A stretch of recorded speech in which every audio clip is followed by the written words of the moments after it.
So now that the turbo's all bolted onto the car and plumbed into the engine, it's about time we turned our attention. It was right. Oh, come on. Give me a minute.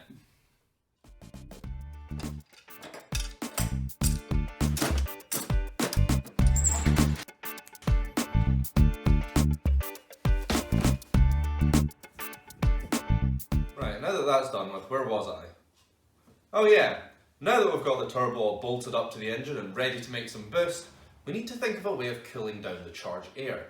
Now charged air is the pressurised air that comes out of the turbocharger. And when things are coming out of something that hot at those pressures, it gets, well, hot. So normally what you do to cool it down is use an intercooler. You'd have a massive front-mounted intercooler at the front of the car. The charged air would come through it, the air coming through the fins would then cool it down. Of course, my car's mid-engined, and the front's all the way over there. So I don't really have a way to run all of that boost piping, and even if I did, it's a lot of piping. So what we're going to do is charge cooling, or water-to-air intercooling. This here is a charge cooler. The boost comes in the top, out the bottom, and water flows along the fins instead of air.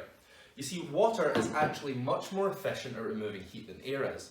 But the problem is, you still need to get rid of the heat somehow. It's just now the heat's in the water.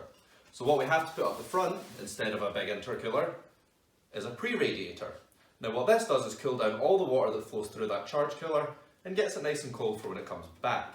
You can get these in a variety of sizes. A lot of people just use small car radiators. However, they're not really designed for low temperature cooling. This here is an actual charge cooler radiator out of a supercharged Jaguar V8. It's a full-size charge cooler radiator, and it does a wee double pass, and it has the right size of hosing for us. Speaking of hosing, underneath here we've got about 10 metres of this stuff, so that should be enough to get front to back of the car. Of course, the more volume you have in your system, the easier it is to keep it all cool. So for that, we've got an expansion tank. Now these things are murder to find for charge cooler systems because no one really makes them. And the folk that do want 300 quid for a header tank. And I don't know about you, I haven't won the lottery. This, however, is just an expansion tank out of a Peugeot 206 Turbo. It's got the right size inlets and outlets, and I'll just be blanking this bit off the top. Also, very satisfyingly, I have an old pressure cap from my actual coolant reservoir on the car. This fits this thread, which means they will match. So now that we've got all the stuff sitting out here, we need to get it in the car somehow. And I think the first step would probably be to pull all the bodywork off so I can see what I'm working with. That'll be a fun job. First up, we need to remove all 4 wheels and stick them somewhere out of the way. Then we can get on to removing the clamshell bolts. There's 4 of these scattered underneath the front bonnet and a couple more in each doorway. Now's a good time to pray to any god that will listen that the rev nuts don't spin in the chassis. This particular bolt, for example, was sponsored by Vishnu. With those removed, we can lift the clam away. And here I am remembering at the last minute that I forgot to put the wheeled stool underneath to support it. Now I need to carry the whole thing away like this. The rear clam's a bit more involved. Step 1 is to get the roof and its rails out of the way. The roll bar hoop and the window are also going to have to come out too. Your electrics can then be disconnected and we can get started on the clamshell bolts. I usually start with those ones down in the wheel arches just because they're easiest, followed by the 2 at the front of the clam below the rear window. This time I remembered my grand plan and lifted the clam onto my little wheeled stool, which I could use to roll it away, leaving our engine bay exposed. With the front exposed, we need the radiator shroud off. So I've disconnected the hoses for the rad and I can unbolt the full shroud ready for removal. Now we need to size up how our new radiator is going to attach to the old one. I'm going to drill out the rivet holes here for the original fan and then steal the brackets off of it, this time with a bolt stuck through the end tack as a stud, which will support the new charge cooler rad. I'm also going to ensure that nothing can touch the fins of either radiator when it's all installed. That's a big point, it'll cause issues if it does. So with that done, we need to think about mounting the fan. The problem is the new radiator is pushing it a lot lower, which is fouling the crash structure. So let's move it down a little and do a wee test fit to see if that sorts the issue. Still getting in the way. Damn. Okay, new plan. I went and found another smaller SPAL fan that I had in the garage. This fan is smaller, but due to its more modern design, it flows an extra 250 CFM of air over my old one. So that should also make up for the fact it's going to have to hang off the rad a little bit to make it fit. Now, we've got a bit more bracket making coming up, and I don't fancy doing it all with a hacksaw and a file. So I've taken the guard off the bandsaw, traced the mounting holes onto a little plate, and I'm going to turn it into a sort of vertical bandsaw.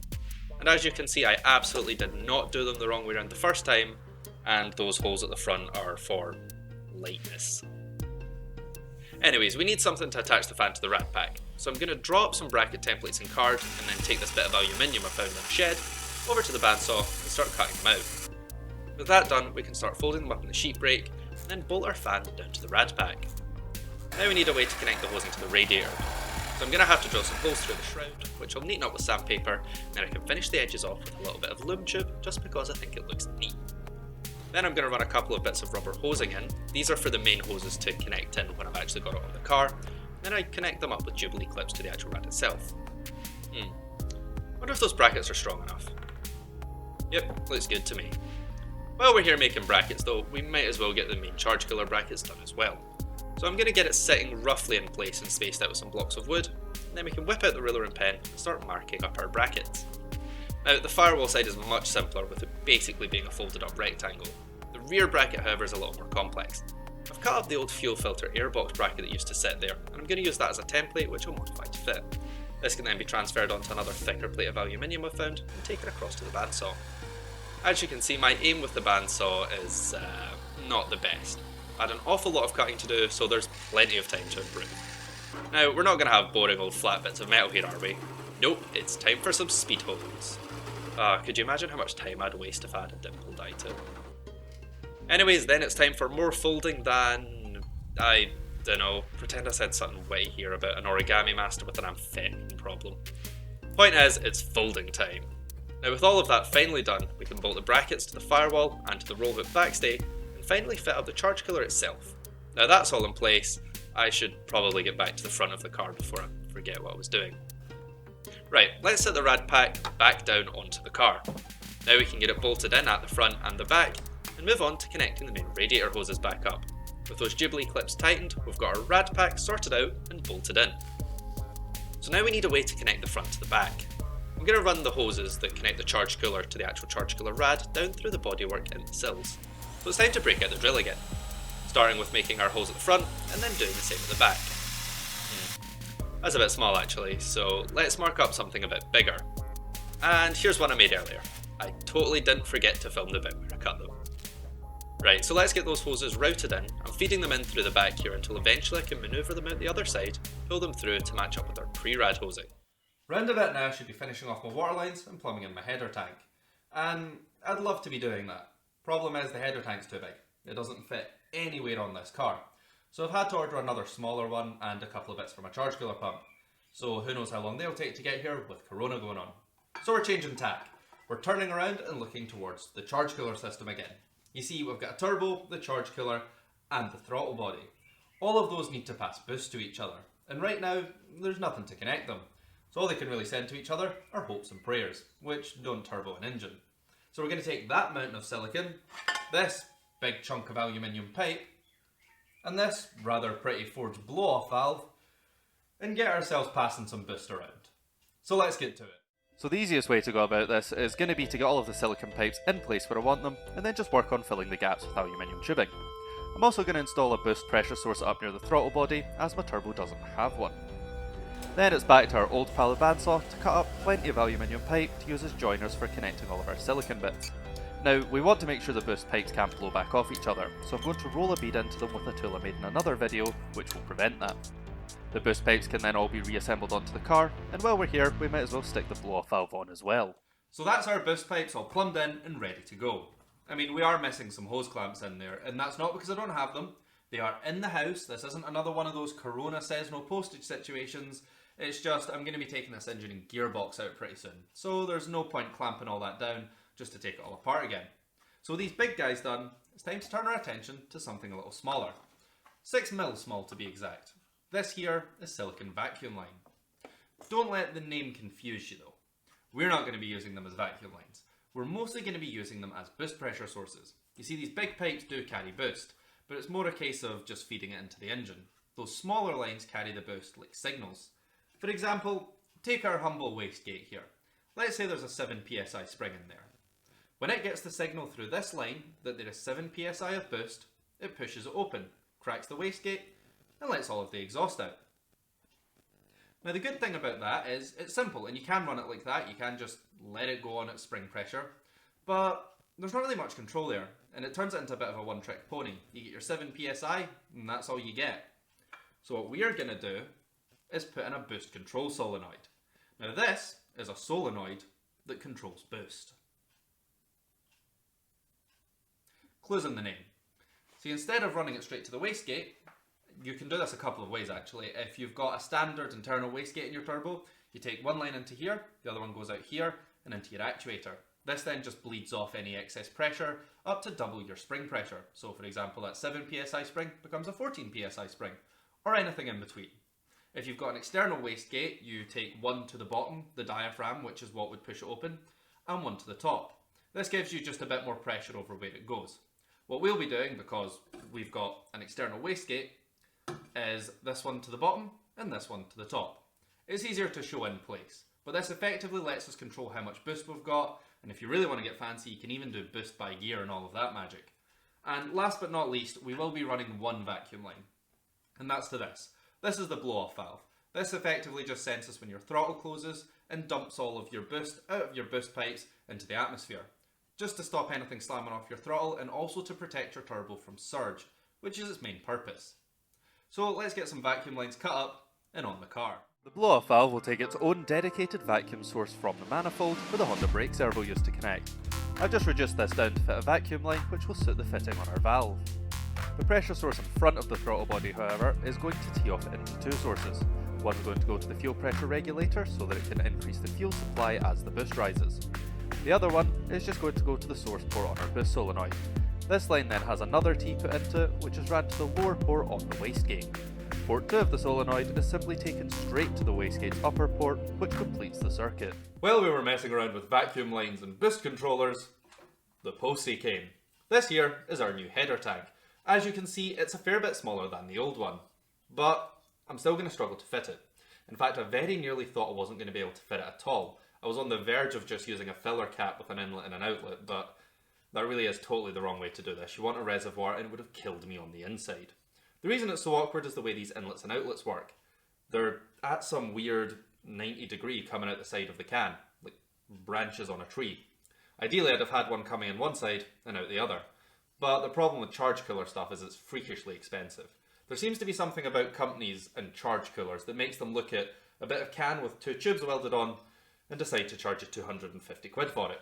So the ones in the shape that I wanted were way too expensive. At that point, I'd rather buy a used AC/DC TIG welder and teach myself how to make my own. This one was 45 quid and it'll do just fine. It'll take a bit of awkward hose routing, but it's better than having no reservoir. I'm not really happy about how the coolant lines are going to turn out on this, but it's a compromise. At any point in a build, you're going to end up with compromises. Normally it's due to money, and there's been a couple here as you've seen. However, in this case, it's due to space. See, this is a tiny, tiny area to work in, realistically, and it's an obstacle you run into in most mid-engine cars. But it's one I'm going to have to live with. I can really see why people put the motorsport bodies onto these when they go turbo or supercharged, and in fact that might be happening here in future so that I can redo all this in a way that I'm happy. Maybe if one of the racers, I don't know, is selling off their motorsport body kit and it needs a bit of fiberglass repair or a respray. Hintity hint hint. But anyways, as I was saying, this will hold our water and we'll need a way to pump it. This here is a water pump. It's made by Bosch, it pumps water and it does a fair amount of litres per hour, or gallons per minute, or however you people want to measure it. Any case is, I think it's about 17 to 19 litres per hour you want for a charge cooler system. This will do about 24, I think is what it came out at. These things are solid, they're meant to last ages, and Bosch are Bosch. Only problem is, I need a way to connect to this. It doesn't really have any terminals on it. It has a plug. And the good thing about Bosch is, well, they don't really like reinventing the wheel, and they've been using the same plugs on just about everything from pumps to injectors for the past 30 years. And I happen to have a 25-year-old Rover Loom with a bunch of plugs on it. So I've chosen a blue one because water is blue. So let's get all this mounted up, connected in, and that is our coolant system all plumbed in and ready to go.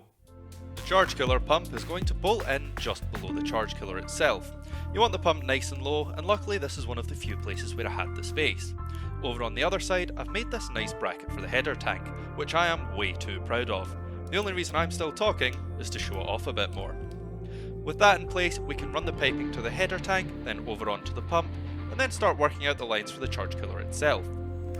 Now it's time to sort out the wiring. I'm lengthening the plug wires here so that they can reach back to the engine bay, and then I'm going to wire it up to run off of a relay similar to those used by my fuel pumps. Then we can plug it in, and it's job done. While we're here though, we may as well wire in the new injectors. My old ones are simply too small, and the new ones use different plugs. So I'm going to swap to my nice new injectors and then set about repinning the sockets. This is fairly straightforward. You just find the little plastic catch, push it back, and the wires come right out. Then your nice new plugs can simply be popped on. The boost solenoid from earlier on is also wired in, with one wire going to the ECU and the other one going to a switched positive. So normally this is where I'd go, and here's our completed thing. However, as you can see, there's no thing in front of me.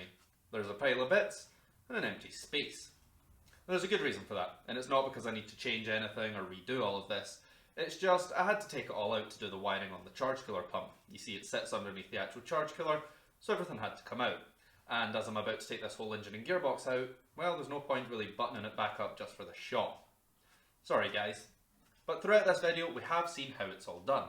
We've made up our pre-rad brackets and got the pre-rad bolted into the car. We've ran our water lines, we've even got a header tank and a pump to push the water, and we have all of our boost pipes in. And on top of that, we've sorted out the fuel system. So everything's pretty good to go on the plumbing side of things. Next up, we'll either be taking this engine out or the exhaust. I don't actually know yet, we will see. It's all up in the air, but I hope you'll join me next time.